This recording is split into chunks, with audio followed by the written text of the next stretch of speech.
Hello students, स्वागत है आप सभी का हमारे यूट्यूब चैनल पर जिसका नाम है सौरभ क्लासेस।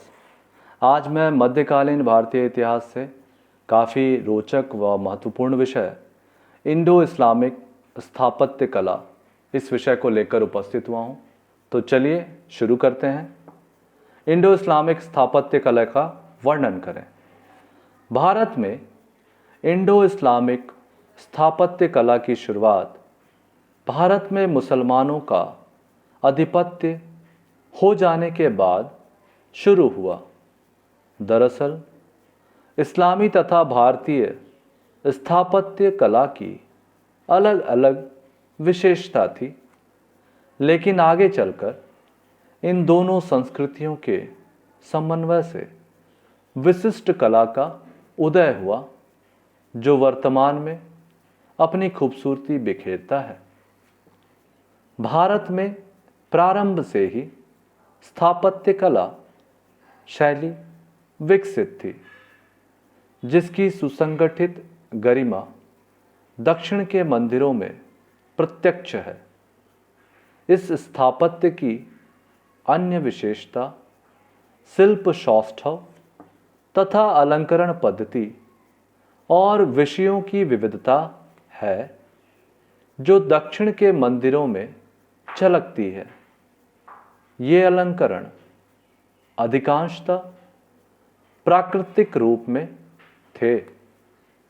इसमें मानव पशु आकृतियों के अलावा वनस्पतियों की साज सज्जा को प्रदर्शित किया गया था, जबकि दूसरी ओर जीवों की प्रतिछवि बनाना इस्लाम में वर्जित है।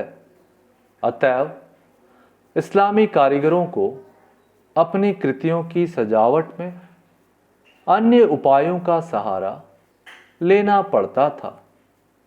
फलस्वरूप इसके लिए वे सामान्यतः ज्यामिति प्रकार की नक्काशी करते थे तथा कुरान के पदों को सुंदर रूप से लिखते थे। इस्लामी स्थापत्य कला की मुख्य विशेषता में कठोरता तथा सादगी, सामग्रियों के उपयोग में मितव्ययता और क्रमबद्ध निर्माण दिखता है, जो हिंदू कला की गरिमा और श्रेष्ठता से स्पष्टतया भिन्न थे। इस प्रकार मुस्लिम स्थापत्य में श्रेष्ठता तथा हिंदू स्थापत्य में सौंदर्य की अभिव्यक्ति थी। हिंदुओं में भावना और कल्पना थी, जबकि मुसलमानों में पसंद और आत्मसंयम। इस प्रकार दो विभिन्न संस्कृतियों का समन्वय हुआ, जो स्थापत्य कला में दिखाई देता है। हिंदू कारीगरों ने दो स्तंभों के मध्य विस्तार को शहतीरों द्वारा अनुप्रस्थ रूप में पाटा, जबकि मुसलमानों ने दो स्तंभों या दीवारों के मध्य मेहराब बनाने की तकनीक चलाई। मुसलमानों ने गुंबद और मेहराब के साथ साथ सामग्रियों के इस्तेमाल में भी महत्वपूर्ण परिवर्तन किया। पत्थरों के उपयोग में हिंदू कारीगरों ने बेजोड़ कुशलता प्राप्त थी तथा वे लोग चूने का उपयोग बहुत कम करते थे, किंतु मुसलमानों में ईंट, प्लास्टर, गिट्टी का व्यापक इस्तेमाल होता था। उन्होंने इसे भारत में भी आजमाया, किंतु उन्हें पत्थरों के सहारे चिनाई करने का लाभ शीघ्र ही ज्ञात हो गया।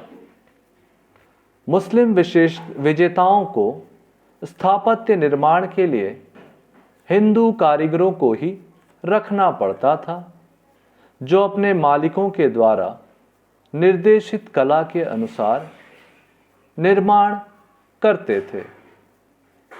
हिंदू कारीगर मेहराब और गुंबद बनाने में अभ्यस्त नहीं थे। फलस्वरूप मुस्लिम शासकों को अनुप्रस्थ टोडा निर्माण प्रणाली में रचित मेहराबों का अभ्यास देने वाले भवनों से संतोष करना पड़ा। यहाँ तक कि मेहराब के तोरण द्वार को, जो मुसलमानी स्थापत्य कला का विशिष्ट लक्षण माना जाता है, को विद्वान हावेल ने मूलतः भारतीय स्वरूप माना है। उनके अनुसार ये मेहराब और तोरण द्वार हिंदू और बौद्ध मंदिरों का आला है, जिसे प्रतिमा प्रतिष्ठित रहती थी। इसमें से प्रतिभा को स्थानांतरित कर दिया गया और वह मस्जिदों के लिए मेहराब स्वरूप हो गया। उसी प्रकार अरब और पाश्चात्य के बोझिल और बड़े गुंबदों के स्थान पर फारसी शासकों की सेवा में नियुक्त गांधार के कारीगरों द्वारा बौद्ध शैली के गुंबद बनाए जाने लगे थे।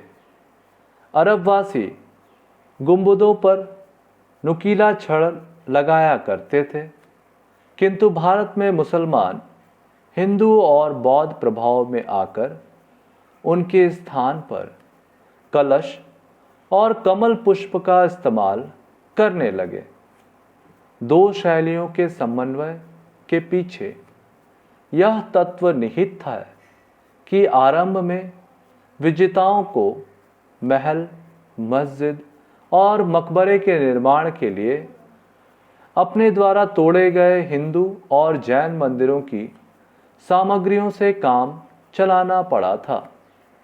यह निर्माण की पहली अवस्था थी, जो लगभग 3 सदियों तक चली और अधिकांश तुर्की और अफगानी सुल्तानों की इमारतें इसी प्रकार की थी।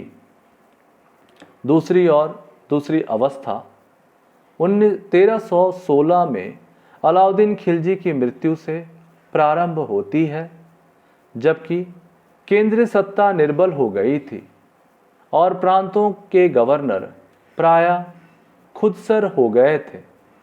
उस समय उसके भवन निर्माण के कार्यों पर स्थानीय प्रभाव की स्पष्ट छाप पड़ी थी।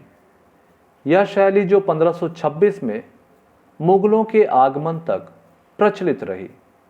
अंतिम तथा निर्णायक अवस्था मुगलों के समय की है, जबकि विभिन्न शैलियों का पूर्ण संयोग प्रस्तुत हुआ। मुसलमानी वास्तुकला को 2 पारंपरिक शैलियों में विभाजित किया जा सकता है, धार्मिक तथा धर्मनिरपेक्ष।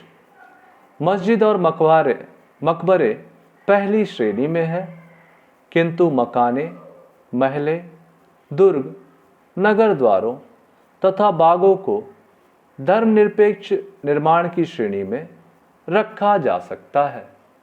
इस प्रकार उपरोक्त अध्ययनों से स्पष्ट होता है कि 2 विभिन्न संस्कृतियों के वैविध्यता मिलकर एक नवीन इंडो इस्लामिक स्थापत्य संस्कृति का उदय भारत में दृष्टिगोचर हुआ, जो मुगलों के आगमन तक चलता रहा। इस प्रकार से हमारा यह विषय यहीं समाप्त होता है। धन्यवाद।